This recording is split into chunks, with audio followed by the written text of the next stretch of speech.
Tuwing month ng July, pinagdiriwang natin ang National Children's Book Month. Yan.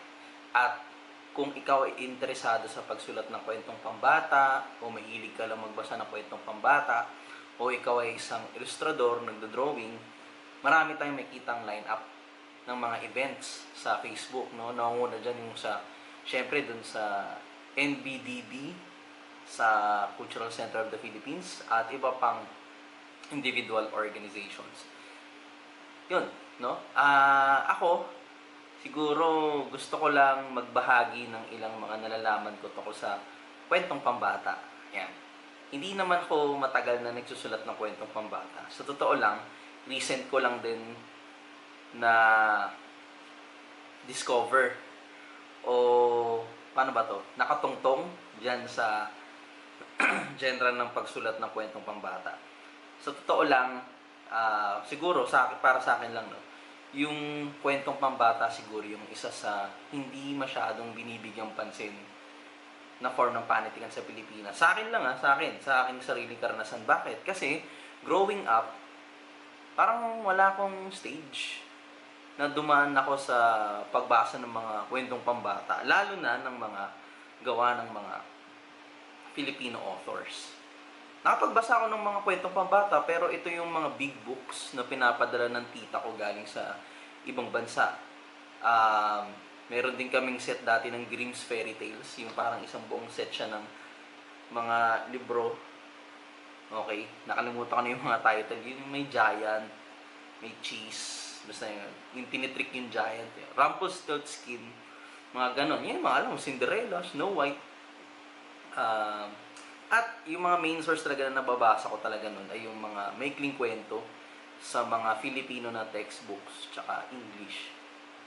So, parang wala akong masyadong, hindi ko talaga alam yung kwento babata. Hindi ko alam kung bakit, pero reading naman yung pamilya namin. Tsaka ako rin. No? Bali, una ko na-encounter yung kwentong pambata sa isang workshop sa CCP na kausap sa imbitasyon ni Sir Joel Malabanan. Tapos ang nag-talk doon ay si Ma'am Bebang C. Yun. Doon ako unang na-discover ko yung kwentong pambata. At tuwan-tuwa ako sa mga example na binibigay ni Ma'am Bebang. Nakakatuwa talaga. Sumunod na nun ay sa PUP kay Sir Nats. Okay. So, gusto ko lang sigurong mag-share na kung paano ako nagsulat ng kwentong pambata. Ewan ko kung makakatulong sa inyo. Kasi iba-iba naman tayo, pero yun, bahala na. Okay.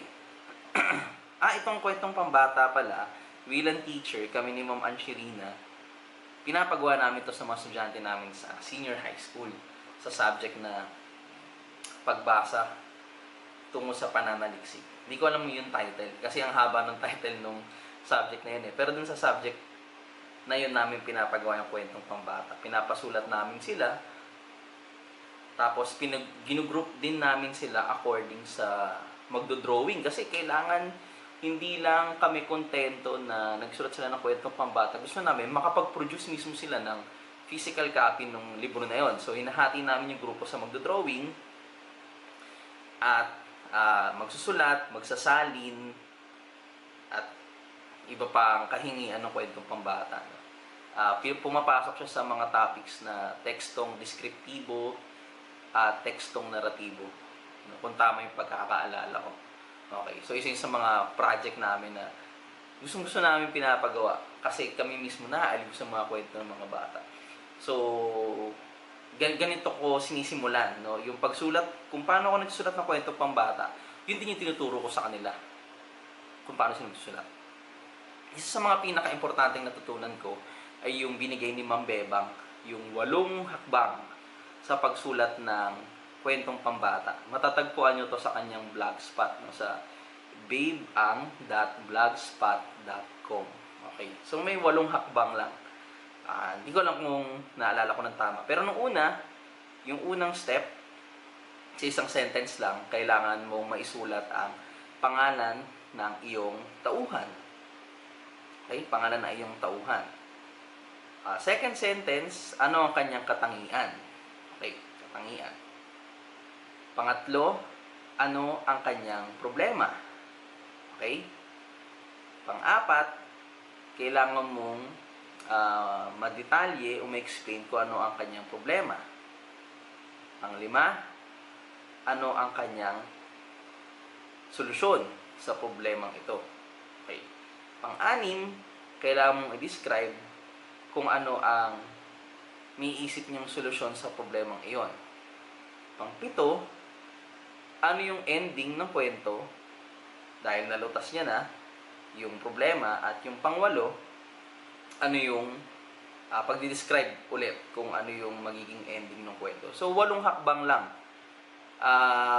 Para sa akin, napaka-convenient gamitin ng 8 hakbang na yun kasi kung hindi mo mako-contain sa mga isang pangungusap ang mga kwento mo, ang kwento mo, ang pangyari sa kwento mo, ibig sabihin, baka hindi pa ganun kalinaw yung kwento sa isip mo. Kaya doon ko sinisimulan yung kwento kasi nandun na lahat eh. May tauhan ka, which is, syempre, napaka-importante dahil ito ay kwentong pambata. Ang parang focus talaga dito ay yung tauhan. Meron ka rin problema, syempre, na isang mahalagang sangkap ng kwento. Syempre, kailangan din ng solusyon. Okay. Madalas, yung katangian niya, dapat doon mag-uugat yung problema niya. Okay? Kasi doon mo rin huhugutin yung solusyon. Yan. Okay. Pagkatapos kong makabuo ng 8 hakbang, okay, doon pupunta na ako sa, paano ba to? Pupunta na ako doon sa, i-extend ko na yung kwento. Kailangan mo palang isaalang-alang na ang kwentong pambata may drawing. Okay.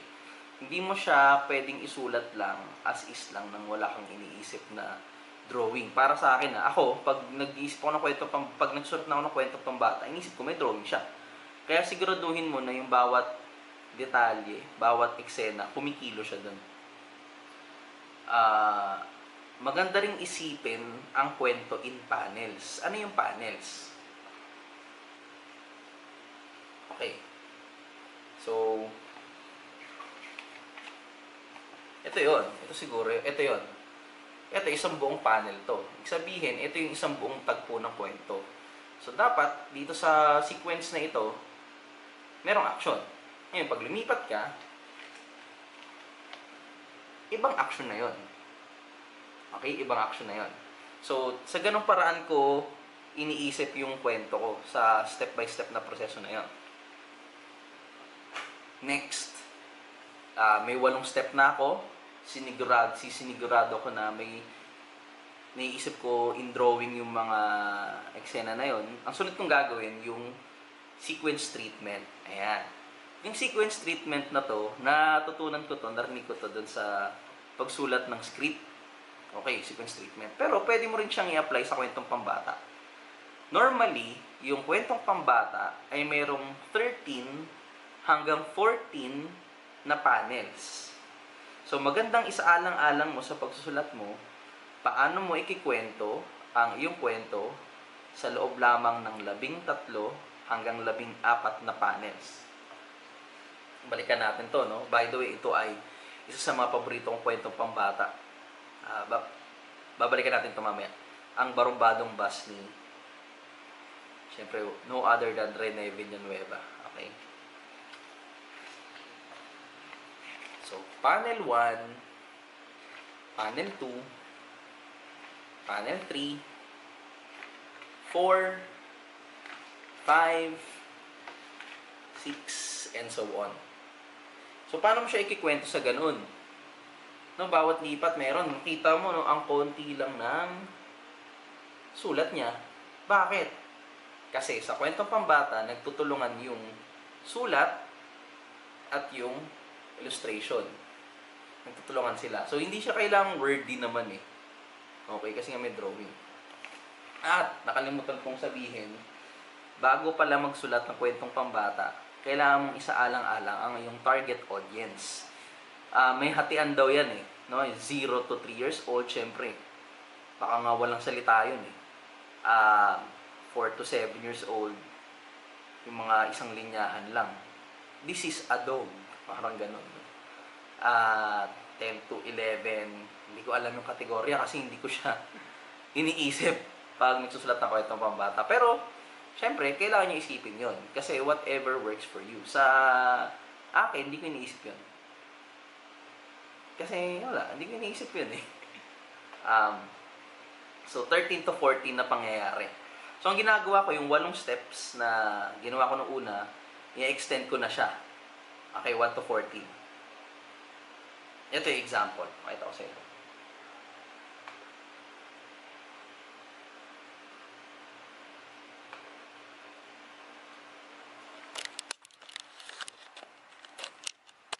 Hindi natin kaya mga editing, sir, ng mga pinapakita yung kung ano-ano eh. Okay, so ito yung mga file ko ng kwentong pambata, mga title, no? So, sinusulat ko lang sila ng ganyan, tapos saka ko sila babalikan. Tumingin tayo ng sequence treatment. Ito. Yan. Hindi ko alam kung nakikita nyo, pero parang nakikita nyo naman. Ayan. So, ito, ang title lang niya, bunot. So, definitely, wala pa siya talagang title, no? Bunot lang. So, ito yung sequence treatment ko. May kita nyo, 1. Sa loob ng cabinet, natutulog ang mga panlinis sa classroom. Magkaibigan sila. Si walis tambo, basahan, dustpan, si floor wax, at si bunot. Number 2. Okay, hanggang 12, 13, hanggang 15 nga ito eh. Pero syempre, may edit pa naman. Okay. So, sa ganyang mga sentences na yan, 1, 2, hanggang 3 sentences, binubuo ko yung kwento ko. Okay? Yung kwento na sinusulat ko. Okay.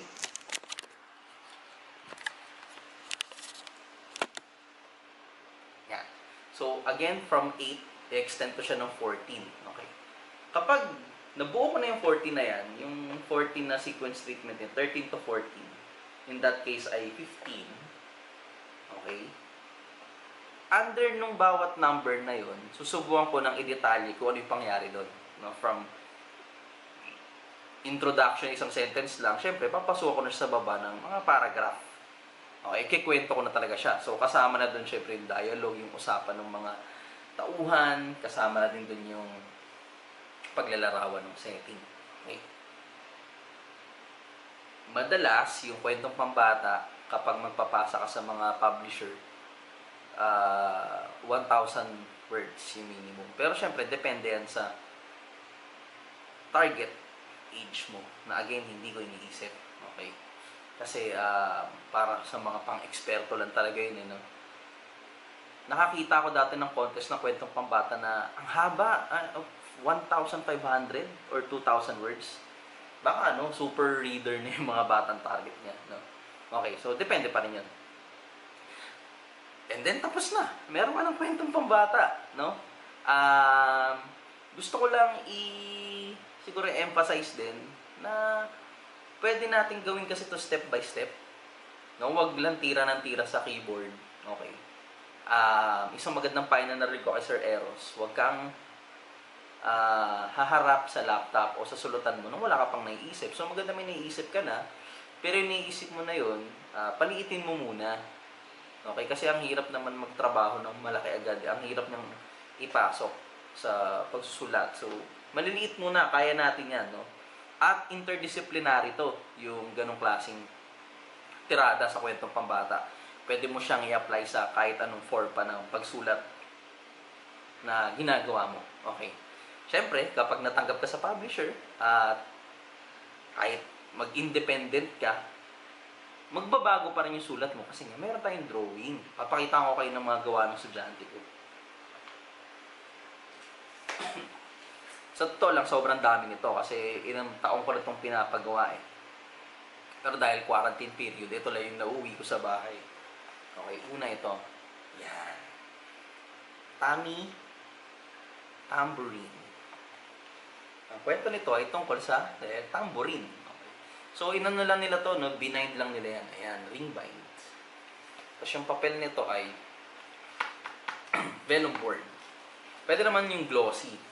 Pero mas trip ko yung vellum board kasi ang ganda ng ano niya. Wala lang, sariling trip lang. Okay, di ba? Ang ganda. So, yan. So, may mga instruments, yan yung mga bida. Tapos, ito. So, ayan. Okay. Ito, medyo hindi siya sumunod dun sa sinabi kong panels. Kasi, isang page, nagbabago yung action niya. Ito. Hindi yung isang buong diretsong ganun. Pwede naman yun. Hindi ko rin alam kung tama yung sinasabi ko na panel eh. Okay. Baka sa akin lang yun. Okay, ganyan. So, ang ganda, di ba? So, okay, merong back page, yan. Na natutunan ko rin to dun sa workshop ni Ma'am Bebang yung sa title, yung paglalagay ng mga karapatang ari, ganyan. So, ito, hindi naman sa akin to, sa kanila pa rin to, pero wala sa akin pinapabasa ko sa mga bata sa bahay. Ito pa yung isa, no, bamboy. So, bamboo na baboy kasi mataba siya. Okay. Ayun, hindi siya sumunod kasi pa-portrait to Ito sabi ko kasi landscape Pero okay lang naman. Sariling trip lang yan Yan, ganda diba? So, imagine niyo guys, lalo sa mga teachers na nandiyan, pag magpapagawa tayo, sikapin natin na yung gagawin ng mga estudyante natin ay maging actual na produkto. Okay, maging ganito talaga. Hindi yung basta nagpasulat lang tayo ng kwento, okay na yun. Okay din naman yun, pero mas okay sana yung may ganito. Imagine niyo ilan yung section na hawak natin, makakaipon tayo ng library na gawa mismo ng mga estudyante natin. At mapapakinabangan to kasi pwedeng basahin ito sa mga mas nakabababang grade level, no? Parang nung ginawa namin, pero hindi talaga namin nagawa. Parang nagawa lang namin sa school. Actually, hindi talaga namin nagawa kasi syempre may mga limitasyon ang bawat paaralan at administrasyon at ang mga planong hindi natutuloy. Pero kung matutuloy niyo sa inyo, okay yun. Gather niyo yung mga grade level na bata, babasahan sila ng mga ate kuya nila ng mga kwento na gawa mismo nila. Hindi pa okay yun? Okay yun Okay, kasi sabi nga ni Sir Nats Bibiesca, ang prof namin sa pagsulat ng kwento pambata, ang kwento ng iyong kabataan, ang kwento pambata ay kwento ng iyong kabataan. So, definitely, meron kang kwento kasi dumaan ka naman sa pagkabata. Okay. So, parang ganito. Di ba? Ring bind lang siya, tapos ganyan. Ikaw mismo, di ba? Kung kaya mo magpasa sa mga publisher, gawin mo kwento. Siyempre, yung mga publisher, may kanya-kanya din silang trip sa mga pinapasa nila. Ako, share ko lang, no? Sa isang pinasa akong publisher, parang 6 ata o 5 yung pinasa kong kwento. 2 lang yung natanggap doon. Yung isa pa doon na natanggap, nung inedit nila, pangalan ko lang natira. Ayan. So, parang sinulat ko ulit siya. Pwede namang independent. Bakit? Independent ba? Para lang sa mga nobela, short story, tsaka tula. Pwede rin sa kwentong pambata. Okay yan. Magandang proyekto to kung may mga collective kayo dyan. Para naman mas dumami pa. No, mabawasan yung mga batang katulad ko na hindi nakaranas na makapagbasa ng mga kwentong pambata na gawa ng mga kababayan niya. Yan. Okay. Okay, so ilang paalala sa pagsulat ng kwentong pambata. Siyempre yung title mahalaga dahil bata yung magbabasa. Kailangan maganda yung title.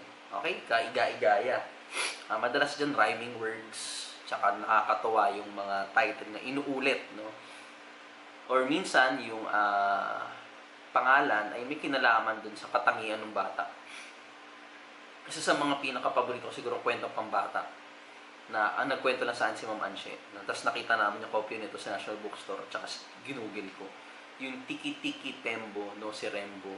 Haba ng pangalan niya, Chinese Children's Lit. In-explain doon kung bakit maiksi yung pangalan ng mga incheck. Okay. Ang gandang kwento nun. So, paksa. Ano ba dapat yung paksa? Pagsulat na kwento pambata? Well, depende sa iyo yun. Ako, hindi ko iniisip kung ano yung paksa ng kwentong pambata ko. Kasi, para sa akin, nagsulat ako ng kwentong pambata dahil yun yung naisip kong isulat. Gusto ko lang maging totoo sa sarili ko na kapag nagsulat ako ng kwentong pambata, ang gusto ko lang mag-enjoy yung bata na nagbabasa sa paraan na nag-enjoy ako, sa paraan na alam kong may enjoy din niya. Kasi syempre, iba naman ata yung na-enjoy ko sa may enjoy niya. Okay naman yung value laden. Yun naman yung madalas na kalakaran sa kwentong pambata. Pero hindi dapat ata tayo mapirme sa mga kwentong moral, may lesson. Kasi sa school, pag tinanong mo rin yung mga teacher natin, tsaka mga bata, bakit maganda tong kwentong to? Kasi may moral lesson, kasi may aral, which is, depende naman kung paano magkakaroon ng aral o moral lesson ng isang bagay. Depende lang sa pagtingin natin. Mas maganda kung hindi didactic. Sabi ng didactic, parang dalawa lang, di ba? Bad or good lang, tama o mali lang. Preachy. Dahil ayaw ng bata na pinagsasabihan siya o pinangangaralan siya. Yan. Babalik tayo dun sa sinabi ko na, bakit ka ba nagsulat ng kwentong pambata? Para sa akin, yun nga, gusto kong mag-enjoy sila sa pagbabasa. Okay, gusto ko na magkwento. Kailangan, ikaw mismo natutuwa sa kwento mo. Kasi kung hindi, syempre, hindi sila mag-enjoy. Ikaw nga, di ka natuwa sa kwento mo. Okay lang naman magsulat ulit ng value laden kung yun naman yung hinihingi sa'yo ng publisher.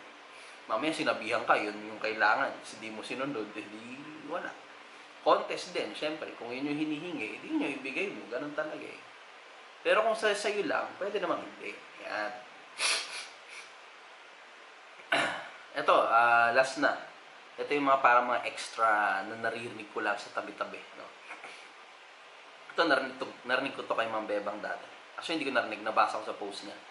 Na sikapin natin na yung mga kwentong pambata, yung mga tauhan niya, hindi tao. Pwedeng mga bagay, pwedeng mga hayop, kasi mas nakakaaliw yung ganun. Hindi ko alam. Mas challenging, para sa part ko, mas challenging yung pagsulat ng kwentong pambata na hindi tao yung pangunahing bida. Although may mga sinulat ng kwentong pambata na tao yung bida, pero mas na-challenge niya ako. Ito yung dalawang modelo ko dyan. Ayan, para sa akin, larawan ng kasimplihan talaga tong Ang Barumbadong Bus ni Rene Villanueva. Napakasimple ng premise. Bus na barumbado. Barumbado sa daan. Okay. At saka, ang barumbadong bus. Di ba? Word pa lang mukhang hindi napapasa, di ba? Sa pambata, barumbado. Di ba? Tapos lasenggo siya kasi lumalaklak siya ng gasolina. Nalasing siya, ganun, nabunggo siya. Gusto ko yung kasimplihan niya. Pakagandang kwentong pambata to ni Sir Rene Villanueva. At marami pa siyang magandang kwentong pambata. So ito din yung isa ko pang modelo sa pagsulat ng kwentong pambata. Ang Sakim na Aparador. Okay. Gustong gusto ko to kasi na-embody niya yung katangian ng ng mga object na nandito. Hindi lang siya ginamit. Ayun nga, so ayaw niya madumihan yung mga gamit sa loob niya. Tapos in the end, winasak din siya. No? Kasi wala, pinasok na ng daga yung mga gamit dito sa loob. Yun. So, challenging magsulat ng mga kwento na hindi tao yung pangunahing tauhan o gamit. Okay. Siguro, kung magbibigay ng example sinulat ko, ito paborito namin ito ni Mamansya, yung Ang Ruler na Mahilig Manukat. Ayan. Siyempre, ruler yun, di nanunukat yun. Pero, medyo doble yung meaning niya kasi nanunukat siya. No? Parang lahat tinitingnan niya kung kapantay niya o hindi. So, kapag hindi niya kapantay, mababa yung tingin niya doon. Pero, sa hindi inaasang pagkakataon, syempre nalaman niya na hindi pala lahat ng porket wala sa standard ng panukat niya, parehas na sila o mas lamang o mas mababa sa kanya. So, kung bakit ko naisip yun, wala lang. Nakatingin lang ako sa ruler. Mga ganong bagay lang. Feeling ko yung pagsulat, practice to kung paano ka mag-iisip, kung paano ka mag-i-impok ng mga images, maliliit na kwento, na dudukutin mo pa, magsusulat ka na. May hirap magsulat kung wala ka naman na impok na karanasan o mga imahinasyon Siguro gagamitin ko dito yung sinabi ni Manix Abrera na mag-practice ka mag-drawing ng mga simpleng bagay araw-araw. Notebook, ballpen, lapis, parang ganoon siguro sa pagkwento. Kahit hindi ka nagsusulat, pero pinapractice mo. Ano kaya pag gumagalaw itong mga bagay ito, kung mag-usap sila, parang ganoon. Um, Gamitan natin ng mga tunog, mga boom, plug, pag. Gusto ng mga bata yon, pero depende rin sa iyong target reader. Ang mga bata, inosente siya, most of the time naman talaga, hindi nila alam yung mga ginagawa nila. Hindi pa nila alam yung tama at mali. Siguro, masyadong, ano kapag sinabi natin, ay yung bata, alam niya na yung ginagawa niya. Para sa akin, hindi. Kasi nga, bata nga siya eh. No? Maaring mali yung ginagawa niya sa paningin natin, pero sa mundo niya, baka may iba siyang rason kung bakit yun yung ginagawa niya. Kaya hindi mo pwedeng sabihin na yung bata, alam niya na yung ginagawa niya at an early age. Magandang i-explore yun. Most of the time, nakikita natin kwentong pambata mula sa masama, magiging mabait, burara, magiging malinis. Change of heart. Paano kung ganito? Yung flaw niya, sobrang mapagbigay siya. Yung flaw niya, sobrang galang niya. Flaw ba yun? Hindi natin alam. Yung flaw niya, sobrang positive siya sa lahat ng bagay. Ewan ko kung flaw yun, no? Pero, yun nga, sabi ni Sir Eros din, ang lahat ng sobra, nagiging problema. Magandang explore yun, na hindi natin titignan yung kwentong pambata, yung bata doon na masama siya at kailangan niya maging mabuti. Gusto kong kuning halimbawa dito yung sinulat ni Ma'am Ansherina Hazul. Ang title niya, Barya ni Bea, ang mga barya ni Bea. So, tuwing linggo daw, nagsisimba sila, at pag-simba sila, yung mga magulang niya, binibigyan siya ng barya para ihulog doon sa, yung naglilibot sa simbahan. No? Tapos naisip niya, teka lang, yung bahay namin, gawa sa tagpi-tagping latang, liit-liit, pero wala nagbibigay ng barya sa amin. Pero ba't itong sinasabing bahay ng Diyos, ang laki-laki, ang gara, puro ginto, napakaraming tao, ang dami nagbibigay. So, ang ginawa niya, hindi niya hinulog yung barya doon. Kasi inisip niya, babalik niya na lang sa mga magulang niya kasi mas kailangan nila. Ang tanong, ninakawan ba ni Bea ang Diyos? Ang tanong, sutil ba siya? O iba lang yung paraan ng pag-isip niya dahil sa yun yung kamalayan niya bilang bata. So magandang explore yung ganun. Okay? Ang bida dapat ang mag-solve ng problema. Huwag nating hayaan na doon sa kwentong pambata natin may biglang lilitaw tapos na-solve yung problema. Or biglang may magsasabing matanda, hindi dapat ganito, dapat ganyan, dapat ganun. Nagbago yung bata. Dapat siya mismo yung lulutas ng problema niya. Gamit yung set of abilities na meron siya o yung flow na meron siya ay magiging magagamit niya pala. Hindi pala flow yun. No? Isa pala itong regalo na mali lang yung tingin ng iba. Huwag nating underestimate yung mga bata sa mga kwentong pambata natin kasi yun yung gagayahin ng mga magbabasang bata nun na hindi pala ako ganito, ganyan. May silbi pala yung ganito kong kakayahan. At ang pinaka-importante, syempre, sa pagsulat ng kwentong pambata at sa kahit anong pagsulat, magbasa. Magbasa na magbasa na magbasa na magbasa. Tulad nga ng sinabi ko kanina, may gap ako sa pagbabasa ng mga kwento pambata. Kaya nung pina-assignment sa amin ito ni Sir Nats, magsulat ng kwentong pambata, ang una namin ginawa ni Ma'am Anshe, pumunta kami sa mga library, sa National Bookstore at sa Kainog Bookstore. Magbasa ka lang. Bumibili kami pag may sweldo kami. Binabasa namin, binabrowse namin yung iba. Inuupuan talaga namin. Nagbasa kami ng kwentong pambata. Kasi, saan ka kukuha ng inspirasyon mo? Di mo naman gagayahin eh. Titingnan mo yung modelo, kung paano niya sinulat to, baka pwede mong medyo i-alter ng malayong-malayo doon, or baka may mag-spark na idea. Ganito din sinasabi ko sa mga estudyante ko. Magbasa na magbasa. Okay? Pwede ka naman magsulat kahit di ka nagbasa. Pero ikukumpara natin yung sinulat mo doon sa nagsulat pero nagbasa ng marami. May chance na mas maganda yung sinulat mo kahit di ka nagbasa. Pero kung tutunguhin mo to, kailangan mo talaga magbasa. At siguro yun lang. At pwede mo nang umpisahan ang iyong kwentong pambata. Ipasa mo, i-publish mo. At ang pinaka-importante dito ay makapag-ambag ka sa mahabang kasaysayan ng panitikang pambata sa Pilipinas sa iyong sariling paraan. Ipabasa mo sa anak mo, sa pamangkin mo, at sa mga bata sa paligid mo. Happy National Children's Book Month.